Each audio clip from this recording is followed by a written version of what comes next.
영하 37도 냉동창고 맛이 어떠냐 이년아. 군수품을 빼돌리던 간부들이 비리를 캐던 여군 신임 하사를 냉동창고에 가뒀지만 그녀의 아버지가 대한민국군 서열 1위 사성장군이었고 군부대를 찾아와서 부패한 이들을 개박살 내면서 생기는 이야기입니다. 대한민국 육군 제1군수지원사령부. 강원도 원주시의 아침은 언제나처럼 서늘한 공기와 팽팽한 긴장감으로 가득했다. 사령부 내에서도 가장 분주한 곳은 단연 보급창고였다. 수많은 장병의 식사를 책임지는 심장부이자 온갖 군수물자가 거대한 혈관처럼 얽혀 들어오고 나가는 곳. 그곳에 신임 하사 한세리가 첫 발을 내디뎠다. 세리는 군인의 딸로 태어나 군인의 길을 택했다. 그녀의 아버지는 대한민국 육군 참모총장, 사성장군 한민철 대장이었다. 장군의 딸이라는 꼬리표는 어딜 가나 그녀를 따라다녔지만 세리는 그 무게를 특권이 아닌 책임으로 여겼다. 아버지의 명성에 기댈 생각은 추호도 없었다. 오직 자신의 힘으로 가장 낮은 곳에서부터 진정한 군인이 되겠다고 다짐하며 험지 중의 험지라는 군수사령부 보급창고 근무를 자원했다. 갓 임관한 하사에게 보급창고의 모든 것은 낯설고 경이로웠다. 축구장 몇 개를 합친 것보다 더 넓은 부지에 끝없이 늘어선 선반들, 지게차의 경쾌한 경고음과 군홧발 소리가 뒤섞여 살아있는 생물처럼 펄떡였다. 특히 그녀의 눈길을 사로잡은 것은 거대한 냉동창고였다. 육류와 어패류, 신선 가공식품들이 영하 20도의 냉기 속에서 서리발을 세운 채 잠들어 있는 곳. 이곳의 물자들이 전방의 장병들에게 전달되어 뜨거운 밥과 찌개가 된다는 사실은 세리의 가슴을 뭉클하게 만들었다. 한세리 하사, 정신 안 차리나. 불호령과 함께 두툼한 손을 가진 마상필 원사가 세리의 뒤통수를 가볍게 쳤다. 보급창고의 실세이자 살아있는 군기 반장으로 통하는 인물이었다. 굵고 짧은 목 다부진 체격의 험상궂은 인상은 전형적인 군인이었지만 그의 눈빛은 언제나 무언가를 계산하는 듯 번들거렸다. 죄송합니다, 원사님. 규모에 압도되어 잠시 넋을 잃었습니다. 여기가 관광지인 줄 아나? 내년 같은 애송이가 아버지 백 믿고 설렁설렁 놀러오는 곳이 아니란 말이다. 똑바로 해, 똑바로. 마 원사의 목소리에는 노골적인 적의가 서려 있었다. 세리가 한민철 대장의 딸이라는 사실은 이미 부대 전체에 파다했다. 누군가는 그녀를 어려워하며 슬슬 피했고 누군가는 노골적으로 아부하며 접근했다. 하지만 마 원사는 달랐다. 그는 마치 기다렸다는 듯 세리를 짓밟고 싶어 안달이 난 사람처럼 보였다. 마 원사의 옆에는 늘 그림자처럼 조규철 중사가 따라다녔다. 마른 체형에 뱀처럼 가는 눈을 가진 조 중사는 마 원사의 충실한 수족이었다. 그는 세리를 위아래로 훑어보며 비릿한 미소를 지었다. 원사님, 신임 하사에게 너무 엄하십니다. 아직 아무것도 모르는 병아리 아닙니까? 병아리? 병아리도 알 건 다 알아야지. 여긴 군대다. 아 하면 어하고 알아들어야 하는 곳이라고. 마 원사와 조 중사가 주고받는 대화는 단순한 군기 잡기를 넘어선 교묘한 위협과 조롱의 연속이었다. 세리는 입술을 깨물며 주먹을 꽉 쥐었다. 아버지의 존재가 자신을 더 큰 시험에 들게 할 것이라는 예감은 있었지만 이토록 노골적인 적의는 상상 이상이었다. 하지만 그녀는 물러서지 않았다. 오히려 그들의 적의는 그녀 안의 정의감을 더욱 뜨겁게 불태웠다. 세리는 묵묵히 자신의 임무에 집중했다. 식자재 입고 및 출고 수량을 확인하고 재고를 파악하며 보급 시스템을 익혀나갔다. 그녀의 동기이자 유일한 친구인 박소연 하사가 곁에서 큰 힘이 되어주었다. 소연은 세리의 배경을 알면서도 전혀 개의치 않고 그녀를 스스럼 없이 대하는 유일한 사람이었다. 세리야, 너무 신경 쓰지 마. 저 인간들 원래 저래. 새로운 사람한테는 무조건 텃세부터 부리고 본다고. 알아, 소연아. 근데 그냥 텃세가 아닌 것 같아. 무언가 숨기는 게 있는 사람들처럼 보여. 세리의 직감은 틀리지 않았다. 일을 배우면 배울수록 보급 창고의 시스템에는 이상한 구멍들이 보이기 시작했다. 전산상의 재고와 실제 재고가 미묘하게 차이 나는 일이 잦았고, 특히 고급 육류나 수입 과일 같은 고가의 식자재에서 그런 현상이 두드러졌다. 어느 날 저녁 세리는 야간 근무를 서고 있었다. 낮에 소란이 잦아든 창고는 거대한 괴물처럼 고요했다. 순찰을 돌던 세리의 눈에 냉동창고 구석에서 새어나오는 희미한 불빛이 들어왔다. 야간에는 출입이 엄격히 통제된 곳이었다. 의아하게 생각한 세리는 조심스럽게 발걸음을 옮겼다. 육중한 철문 틈으로 마상필 원사와 조규철 중사의 목소리가 새어나왔다. 이번 물건은 특히 최상급 한우 등심이야. 사단장님께서 직접 칭찬하신 바로 그 부위라고. 걱정 마십시오, 원사님. 그곳으로 가는 루트는 이미 완벽하게 뚫어놨습니다. 이번에도 흔적 하나 남지 않을 겁니다. 좋아. 저번에 들여온 일본산 화로회도 반응이 아주 좋았다고 하더군. 다음 주에는 그걸로 한 번 더 진행하지. 세리는 온몸에 피가 차갑게 식는 것을 느꼈다. 그들은 장병들의 식탁에 올라가야 할 최상급 식자재를 몰래 빼돌리고 있었던 것이다. 그곳이 어디를 의미하는지는 불보듯 뻔했다. 원주 시내의 고급 식당이나 유흥업소와 결탁하여 군수품을 횡령하고 있었던 것이다. 장병들은 질 낮은 수입 냉동육을 먹으며 훈련에 매진하고 있는데 그들의 피와 땀이 서린 세금은 저들의 주머니를 불리고 있었다. 심장이 미친 듯이 뛰기 시작했다. 분노가 머리끝까지 치밀어 올랐다. 당장이라도 문을 박차고 들어가 그들의 멱살을 잡고 싶었지만 이성적으로 행동해야 했다. 증거가 없었다. 섣불리 나섰다가는 오히려 장군 딸이 군 생활에 적응하지 못하고 망상에 빠졌다는 모함을 뒤집었을 것이 뻔했다. 세리는 조용히 그 자리를 떠나 자신의 숙소로 돌아왔다. 뜬 눈으로 밤을 지새우며 결심했다. 이 부패의 고리를 반드시 내 손으로 끊어버리겠다고. 아버지의 명예를 위해서, 그리고 이름 모를 전우들의 정당한 권리를 위해서. 다음 날부터 세리의 은밀한 조사가 시작되었다. 그녀는 누구보다 먼저 출근해서 가장 늦게 퇴근하며 입출고 기록과 재고 현황을 꼼꼼하게 대조했다. 마 원사와 조 중사의 동선을 파악하고 그들이 누구와 접촉하는지 예의주시했다.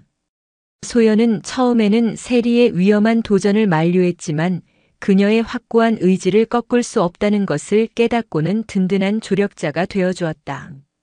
소연은 눈에 띄지 않게 다른 부서의 동기들을 통해 정보를 수집하며 세리를 도왔다. 증거는 생각보다 쉽게 잡히지 않았다. 마 원사와 조 중사는 오랜 경험으로 단련된 노련한 범죄자들이었다. 그들은 전산 기록을 교묘하게 조작하고 감시 카메라의 사각지대를 정확히 파악하고 움직였다.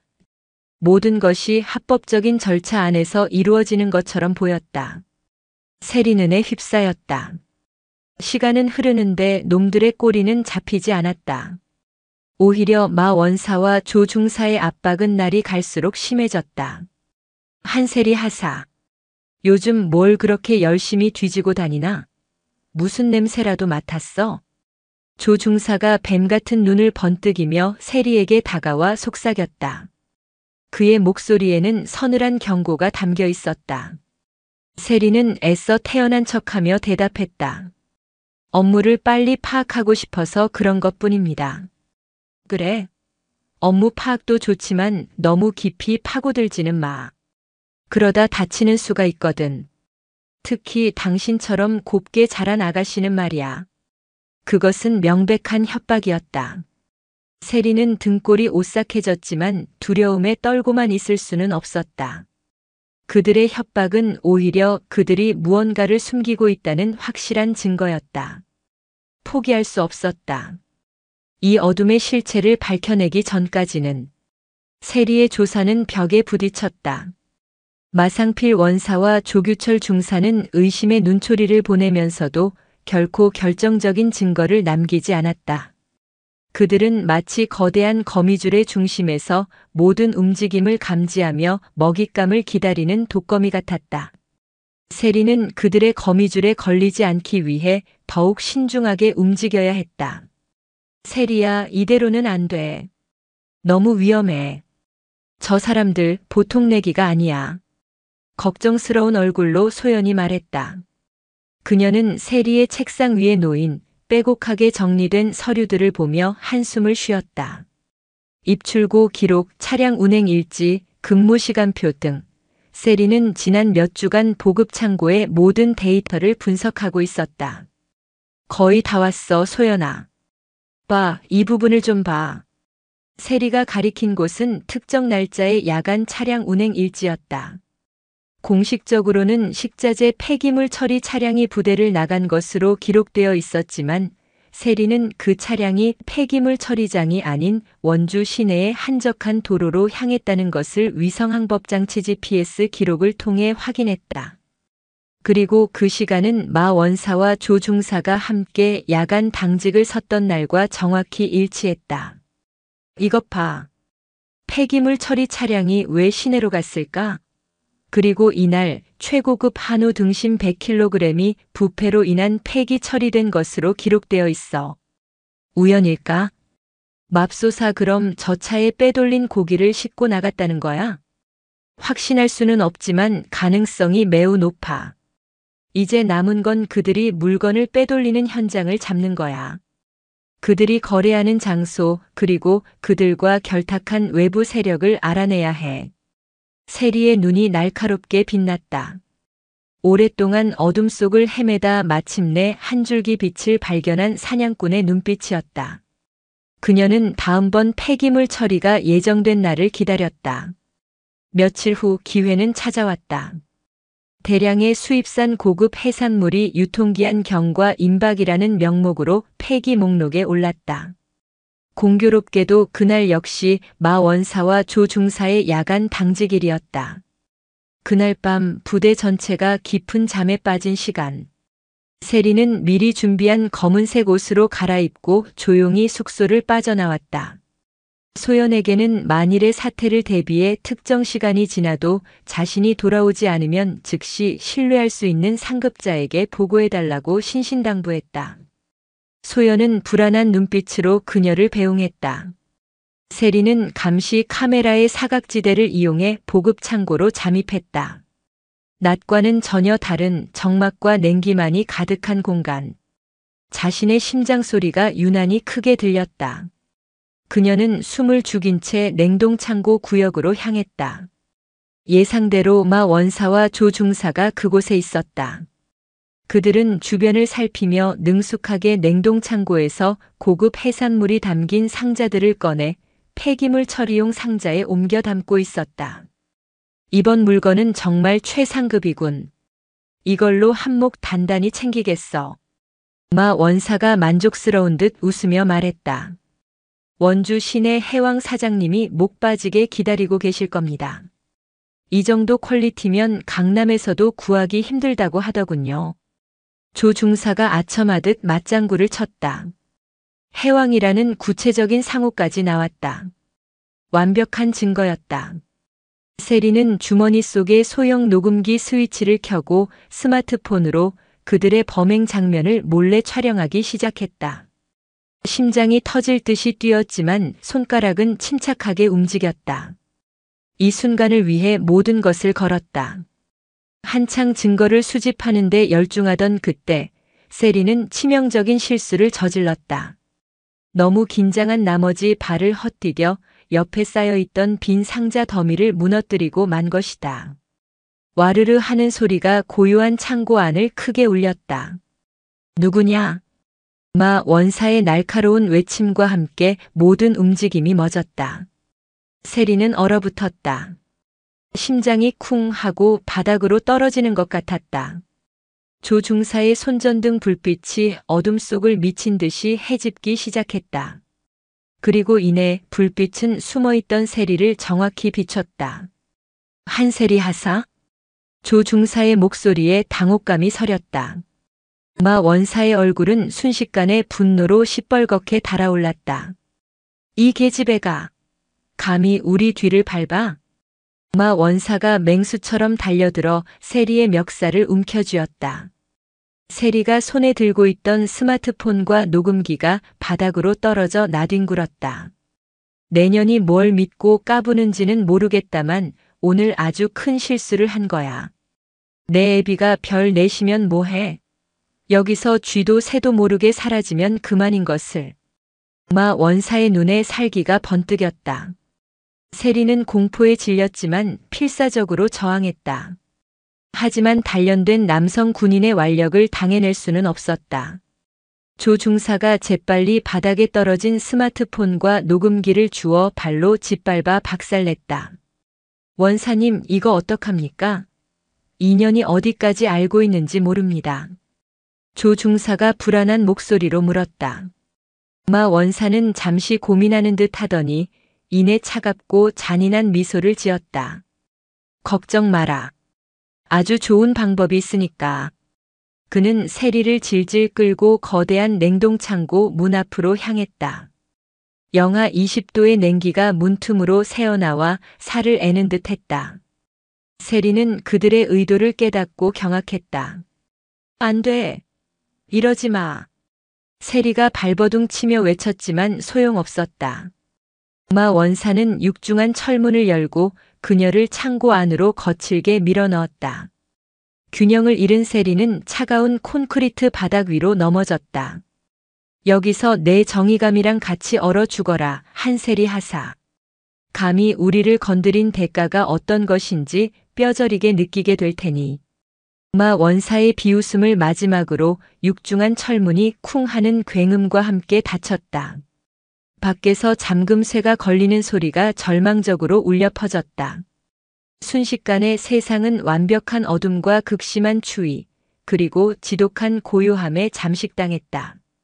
세리는 벌떡 일어나 미친 듯이 문을 두드렸다. 열어. 문 열어. 이 악마 같은 놈들아. 하지만 그녀의 외침은 두꺼운 방음벽에 막혀 공허한 메아리가 되어 돌아올 뿐이었다. 체온이 급격하게 떨어지기 시작했다. 얇은 작업복만으로는 영하 20도의 냉기를 감당할 수 없었다. 온몸의 감각이 마비되는 듯했고 뼈마디가 시려왔다. 절망적인 상황 속에서도 세리는 포기하지 않았다. 여기서 죽을 수는 없었다. 이대로 죽으면 저들의 범죄는 영원히 묻히고 말 것이다. 그녀는 마지막 힘을 쥐어짜 창고 안을 더듬거리며 돌아다녔다. 탈출할 수 있는 비상구나 환풍구라도 찾아야 했다. 하지만 사방은 온통 차가운 벽과 서리가 낀 선반들 뿐이었다. 시간이 얼마나 흘렀을까? 감각이 무뎌지고 정신이 흐릿해지기 시작했다. 이제는 춥다는 생각조차 들지 않았다. 그저 따뜻하고 포근한 잠에 빠져들고 싶은 유혹만이 온몸을 감쌌다. 이대로 끝인가? 아득해지는 의식 속에서 아버지의 얼굴과 소연의 얼굴이 스쳐 지나갔다. 진정한 군인이 되겠다는 그녀의 꿈이, 강철 같았던 의지가 얼음처럼 부서져 내리고 있었다. 박소연 하사는 잠을 이룰 수 없었다. 시간이 벌써 새벽 3시를 향해 가고 있었지만 세리는 돌아오지 않았다. 떠나기 전 새벽 2시까지 돌아오지 않으면 바로 조치를 취해줘라고 했던 세리의 목소리가 귓가에 맴돌았다. 처음에는 설마 무슨 일이 있겠어라고 애써 스스로를 다독였지만 시간이 흐를수록 불길한 예감이 온몸을 옥죄어왔다. 소연은 더 이상 기다릴 수 없었다. 그녀는 조용히 침대에서 일어나 옷을 챙겨 입었다. 누구에게 알려야 할까? 당직 사관? 헌병대? 하지만 섣불리 움직였다가 오히려 세리가 위험해질 수도 있었다. 마상필 원사와 조규철 중사는 부대 내에서 입지가 탄탄했다. 명확한 증거 없이 사성 장군의 딸이 사라졌다고 소란을 피웠다가는 일이 엉뚱한 방향으로 흘러갈 가능성이 높았다. 우선 내 눈으로 확인해야 해. 소연은 결심을 굳히고 숙소를 나섰다. 칠흑 같은 어둠이 내린 부대는 고요했다. 간간이 들려오는 귀뚜라미 소리가 오히려 긴장감을 더했다. 소연은 세리가 향했을 보급 창고로 발걸음을 옮겼다. 심장이 세차게 뛰었지만 두려움보다 친구를 구해야 한다는 일념이 더 강했다. 보급 창고 주변은 이상할 정도로 조용했다. 순찰을 도는 병사도 보이지 않았다. 마치 누군가 의도적으로 경계를 허술하게 만든 것처럼. 소연은 몸을 낮춰 창고 건물 뒤편으로 접근했다. 창고의 문은 모두 굳게 닫혀 있었다. 별다른 특이점은 보이지 않았다. 혹시 내가 너무 과민하게 반응하는 걸까? 세리는 이미 무사히 숙소로 돌아가 잠들어 있는 게 아닐까? 잠시 그런 생각이 들었지만 소연은 고개를 저었다. 세리는 약속을 어길 아이가 아니었다. 그때 소연의 눈에 무언가 이상한 점이 포착됐다.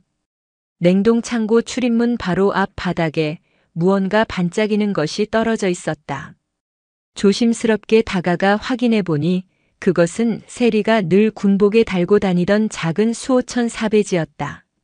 세리의 어머니가 그녀의 임관을 축하하며 선물한 소중한 물건이었다. 세리가 이걸 떨어뜨릴 리가 없었다. 심장이 쿵 하고 내려앉았다. 세리에게 분명 무슨 일이 생긴 것이다. 그것도 바로 이 냉동창고 근처에서. 소연은 거대한 냉동창고 문을 올려다보았다. 육중한 철문은 안에서 일어나는 모든 소리와 움직임을 차단한 채 묵묵히 서 있었다.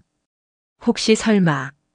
소연은 불길한 상상을 떨쳐내려 애쓰며 문에 귀를 갖다 댔다.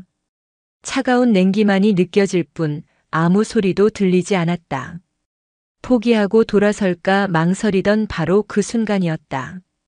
와줘. 아주 희미하게 거의 환청에 가까운 소리가 들려왔다. 너무나 미약해서 바람소리나 자신의 심장소리에 묻혀버릴 정도의 작은 소리.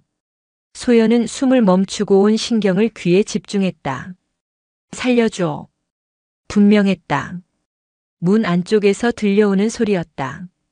가늘게 떨리는 거의 끊어질 듯한 목소리. 세리였다.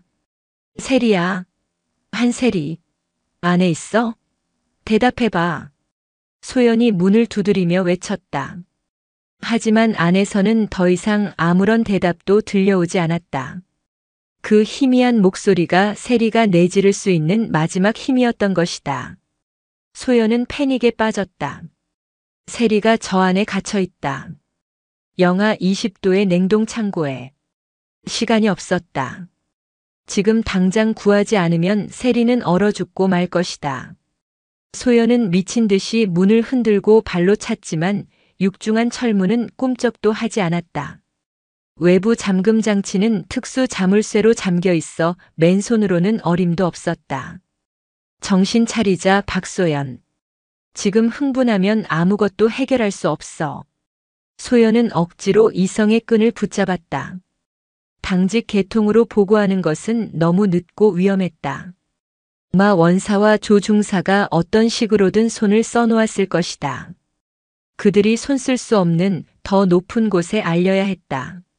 머릿속에 단 한 사람의 얼굴이 떠올랐다. 세리의 아버지 한민철 대장. 하지만 일개 하사가 육군 참모총장에게 어떻게 직접 연락할 수 있단 말인가. 불가능한 일이었다. 그때 세리가 언젠가 했던 말이 기억났다. 혹시 정말 위급한 상황이 생기면 아버지께 직접 연락할 수 있는 비상 연락망이 있어. 소연이 너한테만 알려주는 거야. 세리는 만일의 사태에 대비해 아버지의 직속 부관 연락처를 소연에게 알려주었던 것이다. 그땐 그저 농담처럼 흘려들었지만 지금은 그것이 유일한 희망의 동아줄이었다. 소연은 떨리는 손으로 휴대폰을 꺼내 번호를 눌렀다. 신호음이 몇 번 울리고 낯선 남자의 목소리가 들려왔다. 전략기획실장입니다. 저는 제1군수지원사령부 소속 박소연 하사입니다. 지금 한민철 총장님 따님 한세리 하사가 위험합니다. 다급하고 떨리는 소연의 목소리에 수화기 너머의 부관도 사태의 심각성을 직감했다. 무슨 일입니까? 침착하게 상황을 설명해 주십시오. 소연은 울음을 참으며 최대한 빠르고 정확하게 상황을 설명했다. 세리가 부대 내 비리를 조사하고 있었던 것, 마 원사와 조 중사에 의해 냉동 창고에 갇힌 것 같다는 것, 그리고 방금 전 창고 안에서 세리의 목소리를 들었다는 것까지 모든 것을 쏟아냈다. 보고를 받은 부관의 목소리가 얼음장처럼 차가워졌다. 알겠습니다. 하사관은 지금 즉시 안전한 곳으로 이동하여 신변을 확보하고 다시 연락할 때까지 대기하십시오. 총장님께는 제가 직접 보고하겠습니다. 통화가 끊겼다. 소연은 허물어지듯 바닥에 주저앉았다. 이제 그녀가 할 수 있는 일은 끝났다. 거대한 군 조직의 최상층부가 움직이기 시작했다. 과연 세리를 구할 수 있을까? 칠흑 같은 어둠 속에서 소연은 친구의 이름만 되뇌며 간절히 기도했다. 얼마 지나지 않아 멀리서 여러 대의 헬리콥터 프로펠러 소리가 강원도의 새벽 공기를 가르며 들려오기 시작했다. 정의의 칼날이 잠들어 있던 군을 깨우고 있었다. 강원도 원주의 새벽은 아직 깊은 어둠에 잠겨 있었다. 하지만 제1군수지원사령부의 고요함은 곧 찢겨나갔다. 지축을 흔드는 굉음이 하늘로부터 쏟아져 내렸다. 두두두두. UH-의육식 블랙호크 헬리콥터 세대가 사령부 상공을 낮게 선회하며 일으키는 프로펠러 소음은 잠들어 있던 모든 영혼을 강제로 깨우는 천둥과 같았다. 서치라이트의 눈부신 빗줄기가 어둠에 잠긴 연병장과 건물들을 샅샅이 훑었다. 칠흑 같은 기체에 새겨진 4개의 별, 대한민국 육군 참모총장의 표식이 선명했다. 헬기가 착륙하기도 전에 로프가 내려지고 검은 특수 전투복을 입은 헌병 특수임무대 SDT 대원들이 신속하게 연병장을 확보했다. 마지막으로 헬기에서 내린 것은 한민철 대장이었다.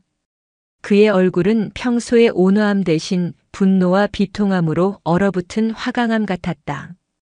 그의 군화는 지상을 짓밟는 소리 하나하나에 수십 년간 쌓아온 군인의 무게와 아버지의 분노를 담고 있었다. 그의 뒤를 육군본부 감찰실과 법무실에서 차출된 최정예 수사팀이 따랐다. 부대 당직 사령은 혼비백산하여 달려나왔지만 4개의 별이 뿜어내는 위압감과 살기등등한 특임대의 기세에 눌려 감히 입을 떼지도 못했다. 한민철 대장은 그에게 눈길 한 번 주지 않고 연락을 받고 달려나온 박소연 하사에게 곧장 향했다. 박 하사해. 그의 목소리는 낮고 짧았지만 그 안에 담긴 명령의 무게는 천근만근이었다. 소연은 경례를 붙일 정신도 없이 앞장서서 보급 창고로 달렸다. 그녀의 뒤를 강철 군화 소리가 일제히 따랐다. 거대한 조직이 한 사람의 의지에 따라 일사불란하게 움직이는 모습은 그 자체로 압도적인 광경이었다. 보급 창고에 도착했을 때 마상필 원사와 조규철 중사는 때마침 야간 근무 교대를 위해 모습을 드러냈다. 그들은 연병장의 소란에 어리둥절한 표정으로 나오다가 눈앞에 펼쳐진 광경에 그대로 굳어버렸다. 육군 참모총장과 검은 복장의 특임대가 자신들을 향해 다가오는 초현실적인 상황을 뇌가 미처 받아들이지 못하는 듯 했다. 저놈들입니다. 저놈들이 세리를. 소연이 손가락질하며 외쳤다. 그 순간 마 원사와 조 중사의 얼굴에서 핏기가 싹 가셨다. 모든 것이 끝났음을 직감한 자의 절망적인 표정이었다. 하지만 한 대장은 그들에게 신경 쓸 여유가 없었다. 그의 눈은 오직 하나의 목표 냉동 창고의 육중한 철문에 고정되어 있었다. 문 열어. 한 대장의 명령에 특임대원들이 즉시 움직였다. 휴대용 절단기와 해머가 동원되었다. 마 원사는 자기도 모르게 비명을 질렀다. 안 됩니다, 총장님. 저 안에는 군사보안. 그의 변명은 특임대원의 단단한 개머리판에 의해 가로막혔다. 굉음과 함께 자물쇠가 부서져 나가고 육중한 철문이 열렸다. 지독한 냉기가 쏟아져 나왔다. 그와 동시에 모두의 눈에 믿을 수 없는 광경이 들어왔다. 한세리 하사. 그녀는 창고 가장 안쪽 구석에 마치 잠든 듯 웅크리고 있었다. 온몸은 하얀 서리로 뒤덮여 있었고 입술은 파랗게 질려 있었다. 뺨 위로 흐른 눈물 자국마저 얼어붙어 반짝였다. 그녀의 손가락은 마지막까지 무언가를 쥐려는 듯 굳어 있었다. 미동도 없는 모습은 마치 얼음 조각상 같았다. 세리야. 한민철 대장의 입에서 군인의 명령이 아닌 아버지의 절규가 터져 나왔다. 그는 성큼성큼 창고 안으로 들어가 차갑게 식어버린 딸의 몸을 조심스럽게 안아 올렸다. 살아온 인생에서 단 한 번도 흔들린 적 없던 강철 같은 사내의 어깨가 가늘게 떨리고 있었다. 그는 자신의 전투복 상의를 벗어 딸의 몸을 감쌌다. 온몸으로 전해져 오는 딸의 냉기는 그의 심장을 수천 개의 얼음 송곳으로 찌르는 듯한 고통을 안겨주었다. 의무팀. 당장 의무팀 불러. 대기하고 있던 군의관과 의무병들이 달려와 세리의 상태를 살폈다. 체온이 심각하게 저하됐습니다. 맥박과 호흡이 매우 미약합니다. 즉시 후송해야 합니다. 세리는 들것에 실려 대기하고 있던 의무 헬기로 옮겨졌다. 한 대장은 딸이 실려가는 모습을 눈에서 피눈물이 흐를 것 같은 표정으로 끝까지 지켜보았다. 그리고 헬기가 이륙하여 시야에서 사라지자 그는 천천히 돌아섰다. 그의 얼굴에서 아버지의 비통함은 사라지고 오직 군 최고 지휘관의 냉혹하고 무자비한 분노만이 남아있었다. 그의 시선은 바닥에 납작 엎드린 채 사시나무 떨듯 떨고 있는 마상필 원사와 조규철 중사에게 향했다. 저자들을 현 시간부로 살인미수 및 초병살해미수, 군용물 횡령 혐의로 긴급 체포한다. 초병살해미수. 자신의 임무를 수행하던 초병, 즉 군인을 해하려 한 것은 일반 살인미수보다 훨씬 더 가중처벌되는 군 형법상의 중죄였다. 한 대장은 이 사건을 단순 폭행이나 감금치상이 아닌 군의 근간을 뒤흔든 최악의 범죄로 규정한 것이다. 이 시간부로 제1군수지원사령부 전체를 폐쇄하고 모든 출입을 통제한다. 사령관을 포함한 모든 지휘계통은 직무를 정지하고 대기하라. 육군본부 감찰실은 지금 즉시 부대 전체에 대한 고강도 특별 감찰에 착수한다. 단 한 놈의 연루자도 남김없이 색출하여 법의 심판대에 세울 것이다. 그의 선언은 사형 선고와도 같았다. 사령부 전체가 발칵 뒤집혔다. 마 원사와 조 중사는 저항 한 번 하지 못하고 특임대원들에게 양팔이 꺾인 채 끌려나갔다. 그들의 눈에는 공포와 함께 장군 딸을 건드린 대가가 이런 것인가 하는 어리석은 후회마저 스쳐 지나갔다.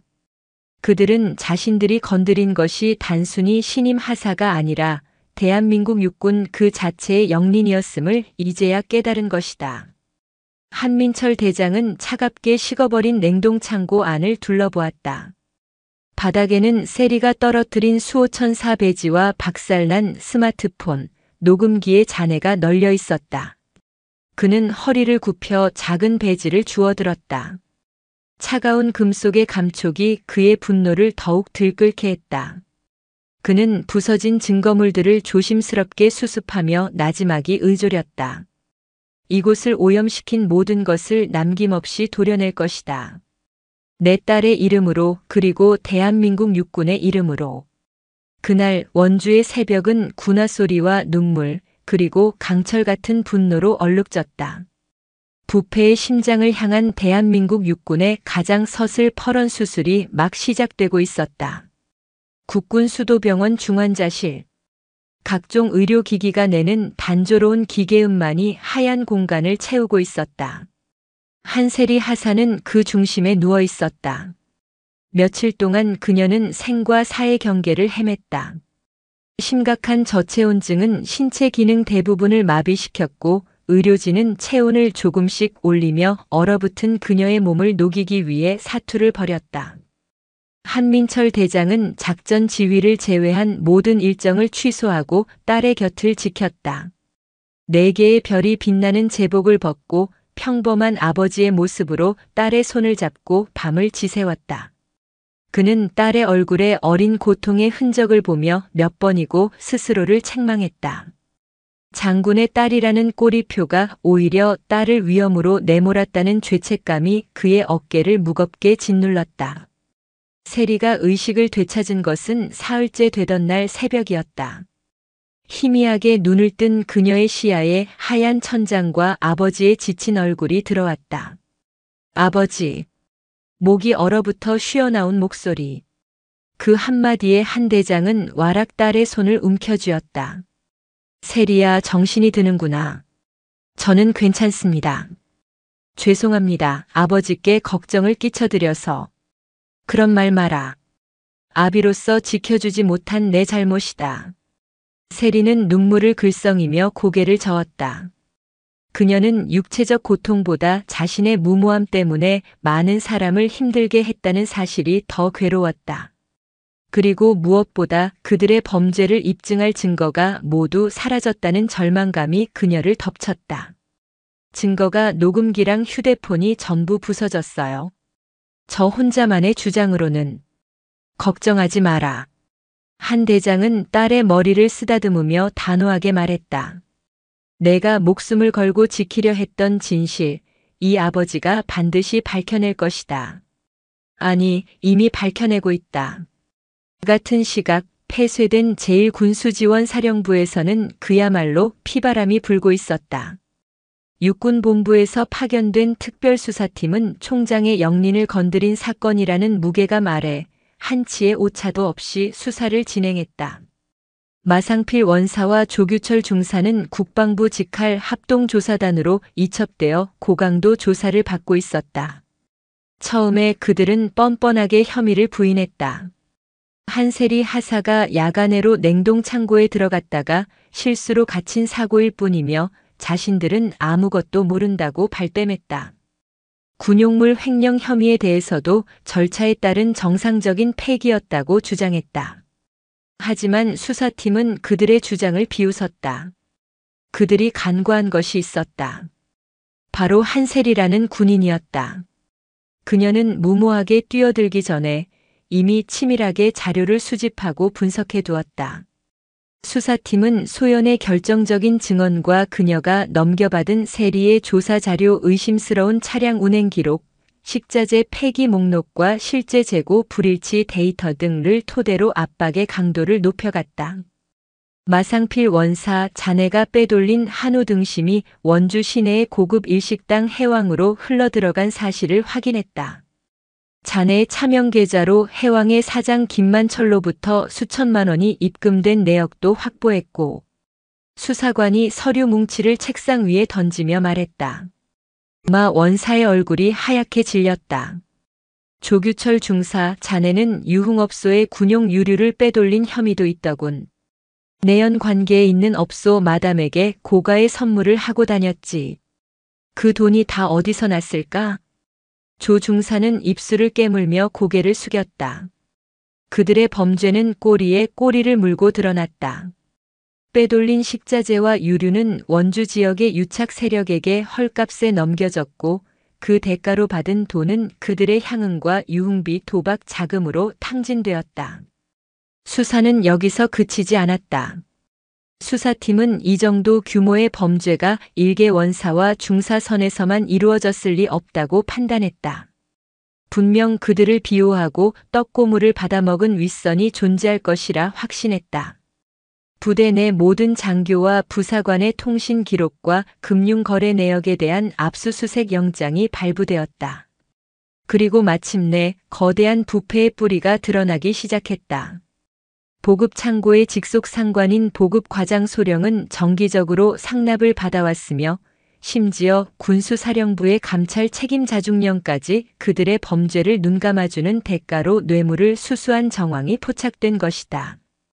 이들은 한민철 대장의 딸이 신임 하사로 부임해오자 설마 장군 딸이 이런 굳은 일에 신경 쓰겠어라고 안일하게 생각했다. 하지만 그들의 예상과 달리 세리는 누구보다 정의감이 투철했고 그들의 안일함은 결국 거대한 부패 카르텔 전체를 무너뜨리는 도화선이 되었다. 이 소식은 병상에 있는 세리에게도 전해졌다. 자신의 노력이 헛되지 않았다는 사실, 그리고 목숨을 걸고 지키려 했던 정의가 승리하고 있다는 소식은 그 어떤 약보다 좋은 치료제였다. 그녀의 눈에 다시금 총기가 돌아오기 시작했다. 얼음 속에서 꺼져가던 불씨가 다시 타오르기 시작한 것이다. 아직 싸움은 끝나지 않았다. 이제 시작일 뿐이었다. 그녀는 이 부패의 뿌리가 완전히 뽑혀나가는 것을 제 눈으로 똑똑히 지켜봐야 했다. 그리고 그들을 법의 심판대에 세우는 마지막 퍼즐 조각을 맞춰야 했다. 그것은 바로 범죄의 현장을 목격한 유일한 증인 한세리 자신의 증언이었다. 일주일 후 한세리 하사는 마침내 퇴원 허가를 받았다. 완벽하게 회복된 것은 아니었지만 더 이상 병상에 누워있을 수만은 없었다. 그녀는 아버지를 포함한 모두의 만류를 뿌리치고 부대 복귀를 결정했다. 자신이 시작한 싸움의 끝을 직접 매듭짓기 위해서였다. 세리가 다시 부대 정문을 통과하던 날 부대의 공기는 이전과 완전히 달라져 있었다. 곳곳에 배치된 육군본부 헌병들의 삼엄한 경계, 수시로 오가는 낯선 얼굴의 수사관들, 그리고 동요와 불안에 휩싸인 장병들의 눈빛. 그녀의 귀환은 그 자체로 하나의 거대한 사건이었다. 누군가는 그녀를 영웅처럼 바라보았고 누군가는 두려움과 경계의 눈빛을 보냈다. 세리는 쏟아지는 시선들을 묵묵히 받아내며 자신의 숙소로 향했다. 그녀를 가장 먼저 맞이한 것은 눈물을 글썽이는 소연이었다. 세리야, 정말 괜찮은 거야? 응, 괜찮아. 내 덕분이야, 소연아. 내가 아니었다면 난. 두 사람은 서로를 부둥켜 안았다. 생사를 넘나드는 위기 속에서 그들의 우정은 더욱 단단해져 있었다. 세리의 복귀는 수사에도 새로운 국면을 가져왔다. 그녀는 피해자이자 사건의 전말을 꿰뚫고 있는 가장 핵심적인 증인이었다. 수사팀은 그녀의 건강을 고려하여 편안한 분위기에서 진술을 확보하려 했지만 세리는 단호하게 정식 대질 신문을 요청했다. 마상필 원사와 조규철 중사 그리고 그들의 범죄에 연루된 모든 이들의 얼굴을 직접 마주하고 진실을 이야기하고 싶었다. 대질 신문이 열리던 날 조사실에는 무거운 침묵이 흘렀다. 한쪽에는 초췌한 모습의 마 원사와 조 중사 그리고 비호 세력으로 지목된 보급 과장과 감찰 책임자가 앉아 있었다. 반대편에는 군복을 단정하게 차려입은 한세리 하사가 헌병과 군 검사의 보호 아래 앉았다. 그녀의 눈빛은 조금의 흔들림도 없었다. 마 원사는 세리를 보자마자 고개를 숙였다. 하지만 조 중사는 끝까지 도끼 어린 눈으로 세리를 쏘아보았다. 한세리 하사, 그날 밤 있었던 일을 순서대로 진술해 주십시오. 군 검사의 말에 세리는 천천히 입을 열었다. 그녀는 그날 밤 자신이 목격했던 모든 것을 마치 영화의 한 장면처럼 생생하게 묘사했다. 그들이 나누었던 대화 내용, 빼돌리던 식자재의 종류와 수량, 해왕이라는 식당 이름, 그리고 자신을 냉동창고에 가두며 했던 협박까지. 모든 진술은 구체적이고 일관되었다. 거짓말입니다. 저 계집애가 장군 딸이라는 배경을 믿고 저희를 모함하는 겁니다. 조 중사가 발악하듯 소리쳤다. 하지만 그의 주장은 세리의 다음 한마디에 힘을 잃었다. 제가 냉동창고에 갇히기 직전 마상필 원사님은 왼손 손목에 찬 금장 시계를 보며 새벽 2시까지는 처리해야 일이 깔끔하다고 말했습니다. 그리고 조규철 중사님은 해왕 김 사장에게 연락할 때 사용하는 별도의 대포폰을 오른쪽 군복 바지 주머니에 넣고 있었습니다. 그 폰의 벨소리는 짧은 트로트였죠. 세리의 진술은 너무나도 구체적이었다. 수사팀이 미처 확보하지 못했던 세세한 디테일까지 포함되어 있었다. 그 순간 마 원사와 조 중사의 표정이 무너져 내렸다. 그들은 세리가 그토록 가까이서 모든 것을 듣고 보고 있었다는 사실에 경악했다. 그것은 더 이상 빠져나갈 구멍이 없다는 사형 선고와도 같았다. 세리의 증언은 결정타였다. 그녀가 언급한 금장시계는 마 원사의 집을 압수수색했을 때 발견되었고 대포폰 역시 조 중사가 숨겨둔 것을 찾아냈다. 통화 내역에는 해왕 사장과의 수많은 통화 기록이 남아 있었다. 모든 퍼즐 조각이 완벽하게 맞춰졌다. 그날 이후 사건은 일사천리로 진행되었다. 마상필 원사와 조규철 중사는 살인미수를 포함한 모든 혐의를 자백했다. 그들의 자백을 토대로 원주 시내의 해왕 사장 김만철이 군용물 작물 취득 혐의로 긴급 체포되었고 보급과장과 감찰 책임자 역시 직무유기와 뇌물수수 혐의로 구속되었다. 제1군수지원사령부의 부패 사슬은 뿌리부터 뽑혀나가기 시작했다. 세리는 더 이상 나약한 신임 하사나 장군의 딸이 아니었다. 그녀는 거대한 부패에 맞서 자신의 목숨을 걸고 싸워 이긴 진정한 군인이었다. 그녀가 조사실을 걸어 나올 때 복도에 서 있던 많은 병사들이 그녀를 향해 조용히 거수경례를 붙였다. 그것은 계급에 대한 복종이 아닌 불의에 맞선 용기에 대한 진심 어린 존경의 표시였다. 세리는 창밖으로 펼쳐진 부대의 전경을 바라보았다. 아직 상처는 깊고 해야 할 일은 많이 남아 있었다. 하지만 그녀는 두렵지 않았다. 가장 깊은 어둠과 가장 혹독한 추위를 이겨낸 그녀의 의지는 이제 그 무엇으로도 꺾을 수 없는 강철이 되어 있었다. 정의를 향한 그녀의 싸움은 이제 새로운 막을 올리고 있었다. 사건은 끝났지만 전쟁은 이제부터 시작이었다. 제1군수지원사령부의 부패 스캔들은 원주 냉동창고 사건이라는 이름으로 대한민국을 집어삼켰다. 언론은 연일 대서특필했고 인터넷은 들끓었다. 사성 장군의 딸이 군 내부 비리를 고발하다가 살해당할 뻔했다는 사실은 그 자체로 드라마보다 더 극적이었다.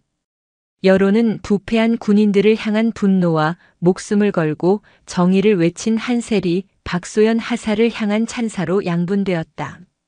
그러나 영웅의 탄생 뒤에는 언제나 그림자가 따르는 법. 한민철 대장은 군의 최고 수장이자 사건의 중심에 선 아버지로서 거센 정치적 공세에 직면해야 했다.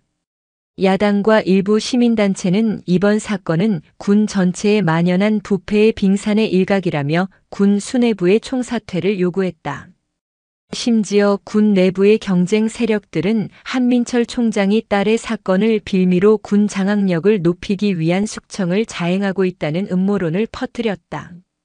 국회 국방위원회 청문회가 열렸고 한 대장은 증인으로 출석해 수많은 카메라 플래시와 날 선 질문들을 온몸으로 받아내야 했다. 그는 딸을 지키지 못한 아버지의 죄책감과 군을 개혁해야 하는 총장의 책무 사이에서 고뇌했다. 폭풍의 눈 한가운데가 된 제1군수지원사령부는 그야말로 살얼음판이었다. 기존 지휘부는 전원 보직 해임되었고 육군본부에서 파견된 새로운 사령관과 참모진이 부대를 장악했다. 신임 사령관인 이강석 소장은 개혁의 기수로 알려진 인물이었다. 그는 취임 일성으로 뼈를 깎는 자정 노력으로 국민의 신뢰를 되찾겠다고 선언하며 대대적인 조직 개편과 감찰을 예고했다. 세리와 소연은 의인이자 영웅으로 불렸다. 수많은 격려 편지가 쏟아졌고 국방부 장관 표창까지 받았다. 하지만 부대 내에서의 현실은 달랐다. 그들은 영웅인 동시에 내부 고발자였고 평온했던 조직을 뒤흔든 분란의 씨앗이었다. 마 원사 일당과 친분이 있었거나 그들에게 암묵적으로 동조했던 이들은 노골적으로 세리와 소연을 피하거나 경멸의 눈초리를 보냈다. 식당에서 밥을 먹을 때면 주변 테이블에 수군거림이 들려왔고 복도를 지날 때면 등 뒤로 날아와 꽂히는 시선들이 느껴졌다. 저것들 때문에 우리까지 매일같이 감찰받고 이게 무슨 고생이냐. 아무리 그래도 그렇지 어떻게 자기 식구들 밥줄을 끊어버리냐. 독한 것들. 그림자 속에 숨은 비난은 날카로운 비수가 되어 두 사람의 가슴을 찔렀다. 특히 소연이 느끼는 심리적 압박은 더욱 컸다. 그녀는 세리처럼 특별한 배경도 없었고 오직 군인이 좋아서 입대한 평범한 부사관이었다. 동료들의 따돌림과 은근한 괴롭힘 속에서 그녀는 점점 위축되어 갔다. 세리야, 나 솔직히 좀 무서워. 우리가 너무 큰일을 저지른 게 아닐까? 앞으로 여기서 어떻게 군 생활을 계속해야 할지 막막해. 어느 날 밤 소연이 지친 목소리로 털어놓았다. 세리는 그런 친구의 손을 꽉 잡아주었다.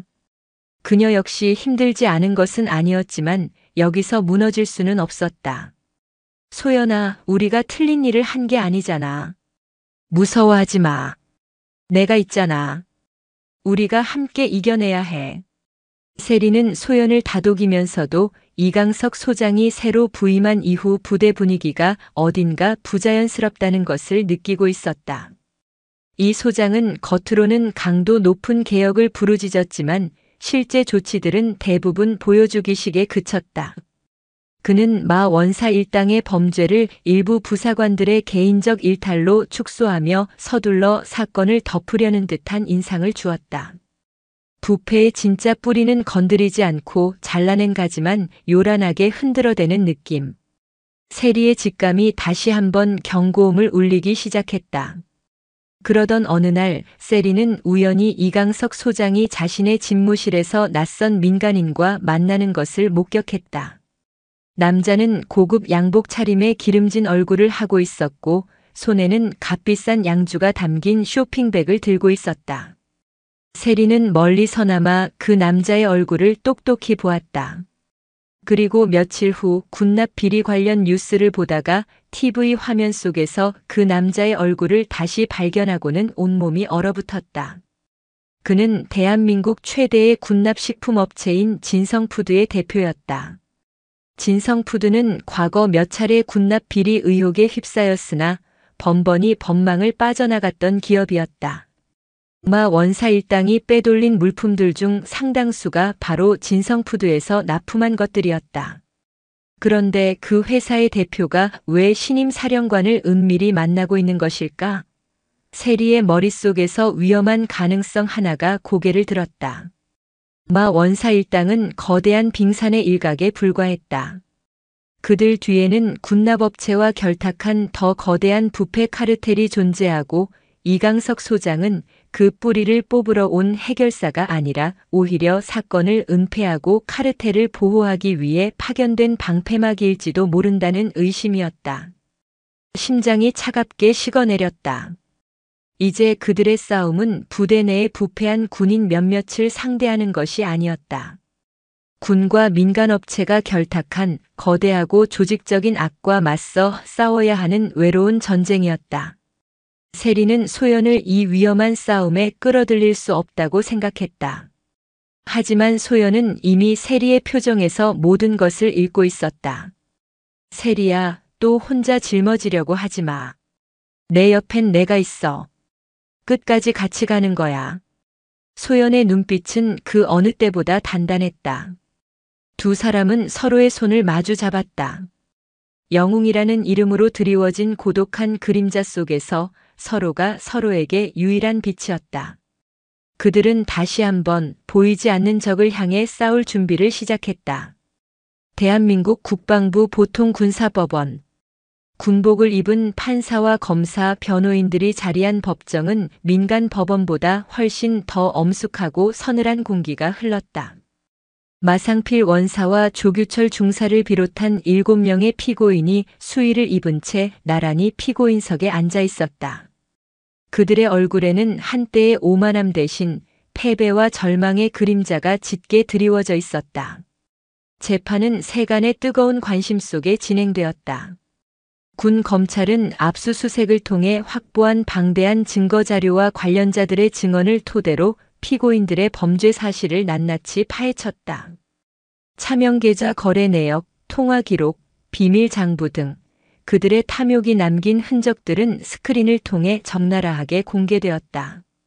피고인 측 변호인들은 일부 혐의는 인정하지만 살인 미수는 과도한 기소라며 형량을 줄이려 애썼지만 명백한 증거들 앞에서 그들의 변론은 공허하게 울릴 뿐이었다. 재판의 하이라이트는 단연 한세리 하사의 증인 신문이었다. 증인석에 선 세리는 흔들림 없는 목소리로 그날 밤 냉동창고에서 겪었던 끔찍한 경험을 진술했다. 그녀의 담담한 증언은 오히려 법정 안의 모든 사람들을 숨죽이게 만들었다. 살을 애는 추위, 점점 마비되어 오던 감각, 죽음의 공포 속에서 마지막까지 놓지 않았던 정의에 대한 신념. 그녀의 이야기는 단순한 피해자의 진술을 넘어 거대한 불의에 맞선 한 인간의 처절한 투쟁기였다. 피고인 마상필, 조규철은 증인을 냉동창고에 가두면서 무슨 말을 했습니까? 군 검사의 질문에 세리는 피고인석을 똑바로 쳐다보며 말했다.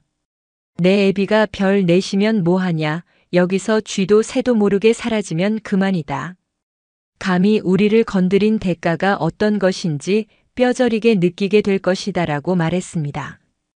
그 순간 방청석에서 탄식이 터져나왔다.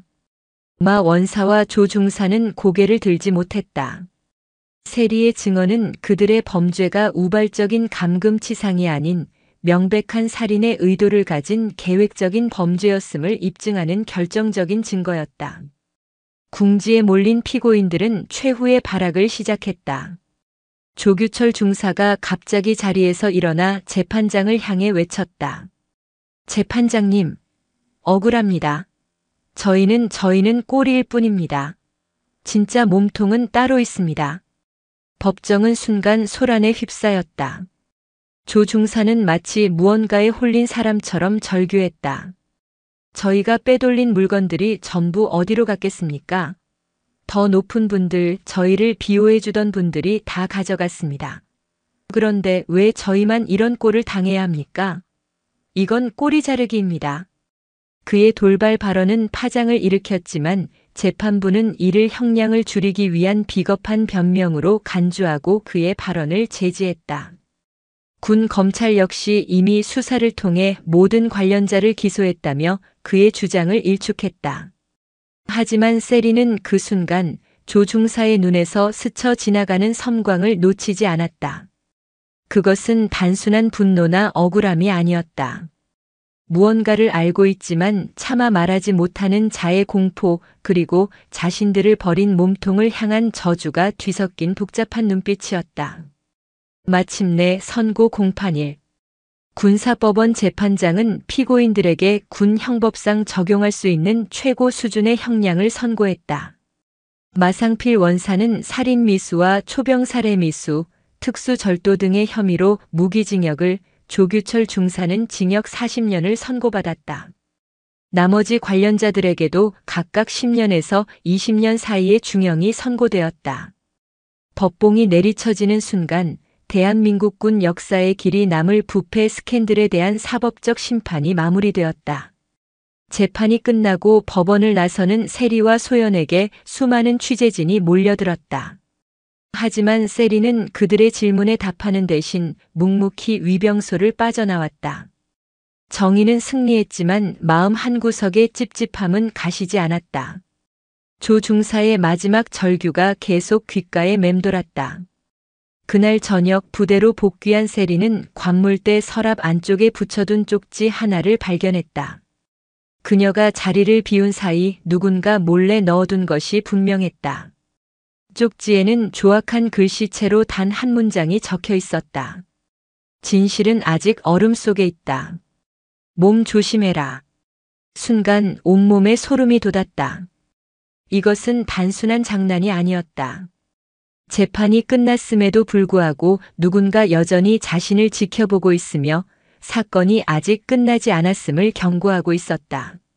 진짜 몸통은 법의 심판을 피했을 뿐만 아니라 이제 칼끝을 자신에게 겨누고 있었다. 조 중사의 절규와 이강석 소장의 의심스러운 행적, 그리고 군납업체 진성푸드의 그림자가 하나의 선으로 연결되는 듯했다. 새로운 위협이 등장은 세리를 두렵게 하기보다는 오히려 그녀의 투지를 불태웠다. 심판의 망치는 내려졌지만 그것은 끝이 아니라 새로운 시작을 알리는 종소리였다. 더 깊은 어둠 속에 숨겨진 부패의 뿌리를 찾아내 뽑아버려야만 이 싸움을 끝낼 수 있었다. 그녀의 옆에는 어느새 다가와 쪽지를 함께 들여다보는 소연이 있었다. 두려움에 떨면서도 결코 친구의 곁을 떠나지 않겠다는 굳은 의지가 그녀의 눈빛에 서려 있었다. 익명의 경고 쪽지는 세리와 소연을 팽팽한 긴장감 속으로 몰아넣었다. 부대 안의 모든 것이 의심스러웠다. 동료들의 친절한 인사 뒤에 감시의 눈빛이 숨어 있는 것 같았고 평범한 업무 지시에도 다른 의도가 담겨 있는 듯했다. 그들은 이제 단순히 군 생활을 하는 것이 아니라 적진 한가운데서 살아남아야 하는 스파이가 된 기분이었다. 이대로는 안 돼. 우리가 직접 움직여야 해. 세리는 결심했다. 더 이상 외부의 도움을 기다리거나 드러난 사실에만 안주할 수 없었다. 진짜 몸통의 실체를 밝혀내지 못하면 그들은 언제든 익명의 위협처럼 공격해올 것이고 마 원사 일당의 범죄는 언젠가 다른 누군가에 의해 되풀이될 것이다. 그들의 새로운 조사는 극비리에 시작되었다. 낮에는 평범한 부사관으로 자신의 임무에 충실하며 의심을 피했고 밤이 되면 두 사람은 숙소에 모여 머리를 맞댔다. 그들의 첫 번째 목표는 마상필 원사가 남기고 간 자료들을 파고드는 것이었다. 수사팀이 가져간 자료 외에 혹시 그가 개인적으로 보관하던 서류나 컴퓨터 파일이 남아있을지 모른다는 생각이었다. 소연이 기지를 발휘했다. 그녀는 창고 관리 시스템을 담당하는 동기에게 업무 인수인계 과정에서 누락된 파일이 있는 것 같다고 둘러대면 과거마 원사가 사용하던 컴퓨터의 백업 데이터에 접근할 권한을 얻어냈다. 수백 기가바이트에 달하는 방대한 데이터 속에서 두 사람은 밤을 새워가며 의미 있는 단서를 찾아 헤맸다. 며칠간의 사투 끝에 마침내 세리가 암호화된 파일 하나를 발견했다. 보험이라는 이름의 파일이었다. 여러 번의 시도 끝에 세리는 마 원사의 군번과 그의 내연녀의 생일을 조합하여 암호를 풀어내는 데 성공했다. 파일 안에는 비밀 장부가 들어있었다. 장부의 내용은 충격적이었다. 그 안에는 마 원사 일당이 지난 몇 년간 상납한 뇌물의 내역이 날짜별, 인물별로 꼼꼼하게 기록되어 있었다. 거기에는 이미 구속된 보급과장이나 감찰 책임자 외에 전혀 예상치 못했던 인물들의 이름이 적혀 있었다. 심지어 지금은 전역한 예비역 장성들의 이름과 진성푸드로부터 받은 법인카드 사용 내역까지 포함되어 있었다.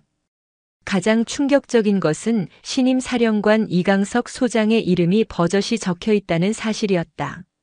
그는 과거 다른 부대에서 진성푸드의 편의를 봐주는 대가로 거액의 뇌물을 수수한 것으로 기록되어 있었다.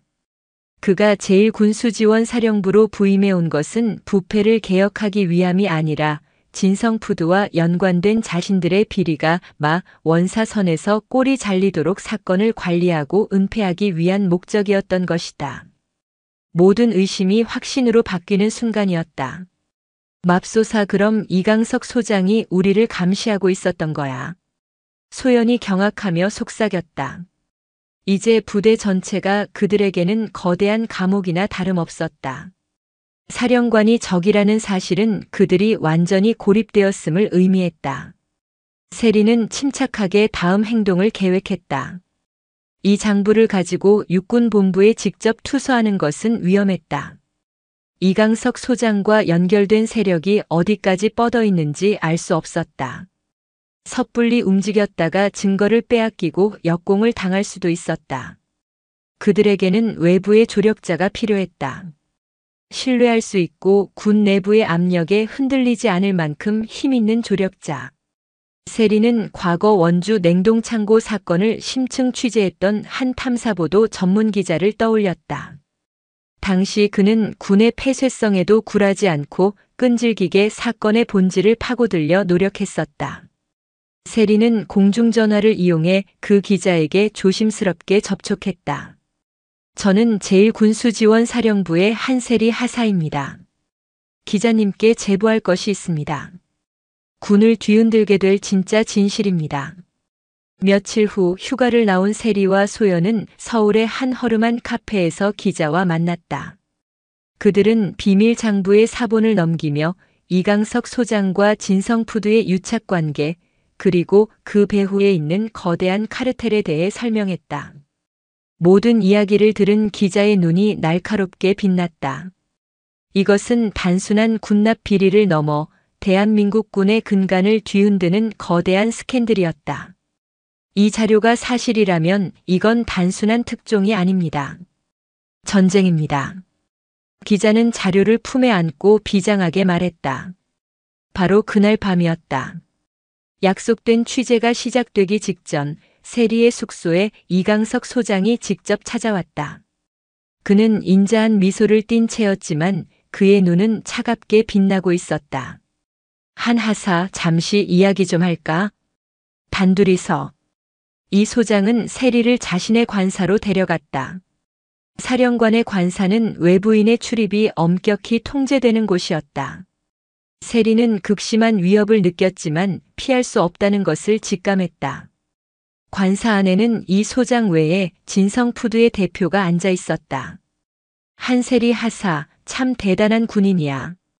그치? 진성푸드 대표가 비릿한 미소를 지으며 말했다.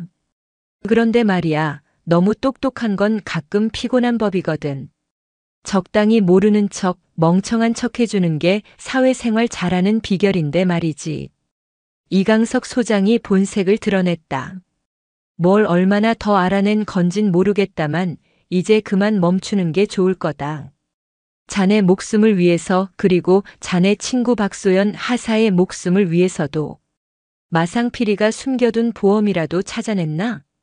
그들은 모든 것을 알고 있었다.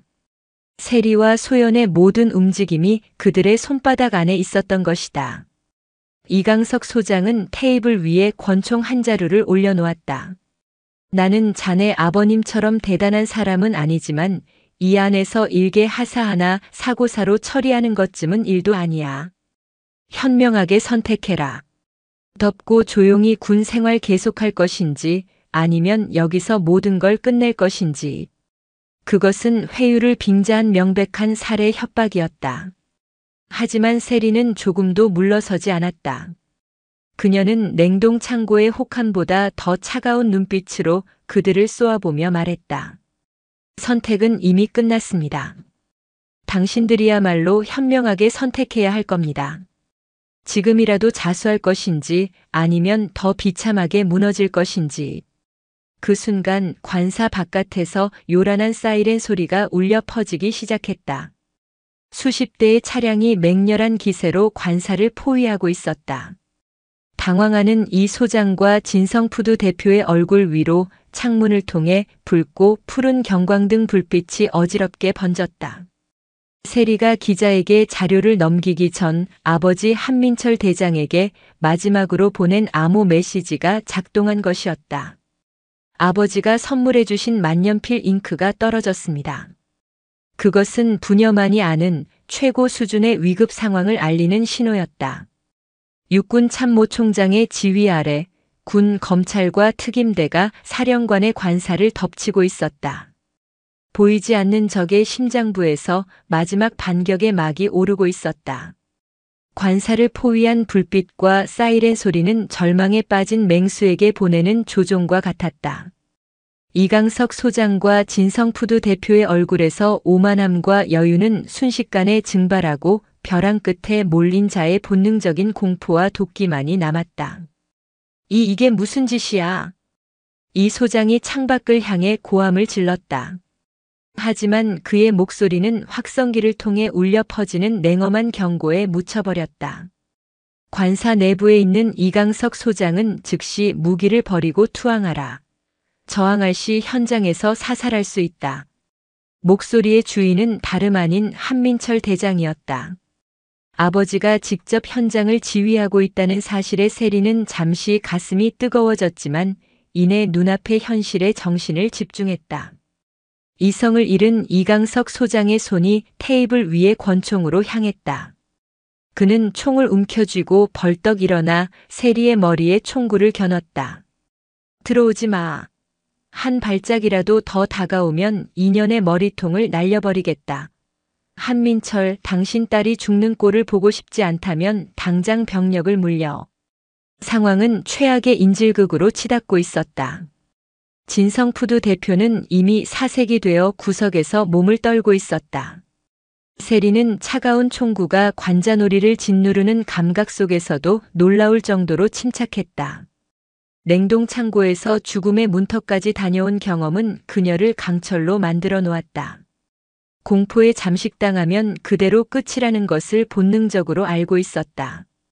아버지는 절대 감정적으로 움직이지 않으실 거야. 나에게 기회가 올 때까지 기다려야 해. 세리는 눈동자만 살짝 굴려 방 안의 지형지물을 빠르게 파악했다. 이강석 소장의 등 뒤에는 고급 양주들이 진열된 장식장이 있었다. 순간 그녀의 뇌리에 번개 같은 계획이 스쳐 지나갔다. 소장님, 이러지 마십시오. 이미 모든 것은 끝났습니다. 세리는 일부러 그를 도발하듯 체념한 목소리로 말했다. 시끄러워. 내년 때문에 너 하나 때문에 모든 게 망가졌어.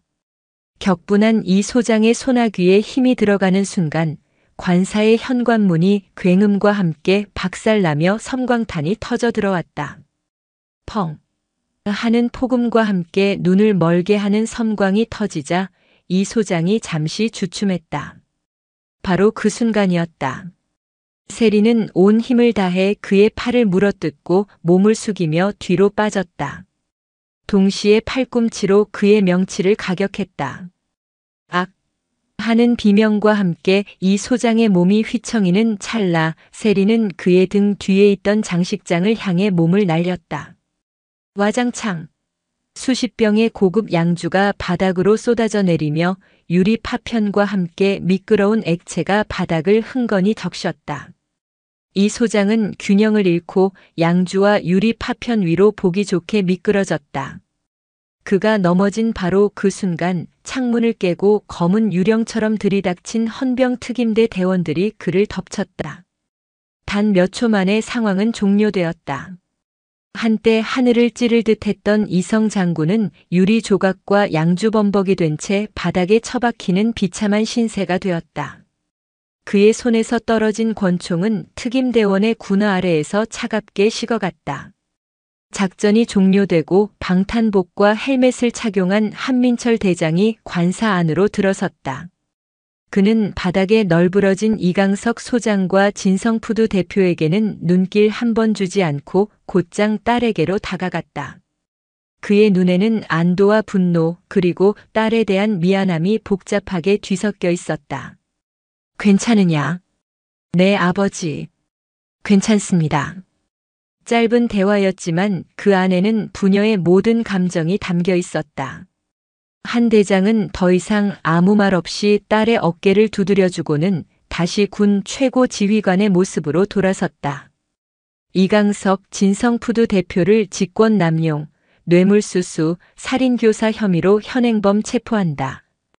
관사 내 모든 증거물을 확보하고 이 시간부로 군 검찰은 진성푸드 게이트 특별수사본부를 설치하여 관련된 모든 인물들을 한 명도 남김없이 색출하라.